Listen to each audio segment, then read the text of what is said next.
আমরা যেটা দিয়ে আসলাম সেটা হচ্ছে বিদ্যাধরী, আর এটা হচ্ছে কি বললাম,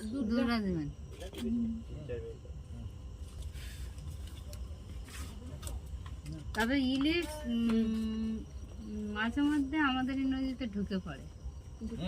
হ্যাঁ, যখন ওই বাংলাদেশের থেকে আসে মনে হয়। বাংলাদেশে ওটা তো পদ্মার ইলিশ, ওটা মিষ্টি জলের ইলিশ। এখানে থাকতে পারবে না, আমাদের এটা হচ্ছে নোনা জলের ইলিশ। এটা নোনা জল, এটা সমুদ্রের ইয়েতে তো আসছে। পদ্মার চেয়ে আমাদের এই ইলিশের টেস্ট বেশি। তাই? হ্যাঁ, নোনা ইলিশই তো ভালো। হ্যাঁ, এটা তো সমুদ্রের জল, দেখিস না নোনা, ওই ওই না, জলটা ডায়মন্ড হারবারে ইয়েটাই ইলিশ যায় না আমাদের ওখানে? সমুদ্র তো মিলিত হচ্ছে এর সাথে। ওই যে মোহনার যে এখানে ইলিশ, সেই জায়গার ইলিশ ভালো হয়, মানে আসতেছে, আসবে। হ্যাঁ 10 মিনিটের মধ্যে। বলো আরো কোশ্চেন থাকলে জিজ্ঞেস করে নাও, রাত্রে শুয়ে শুয়ে জিজ্ঞেস করবা না।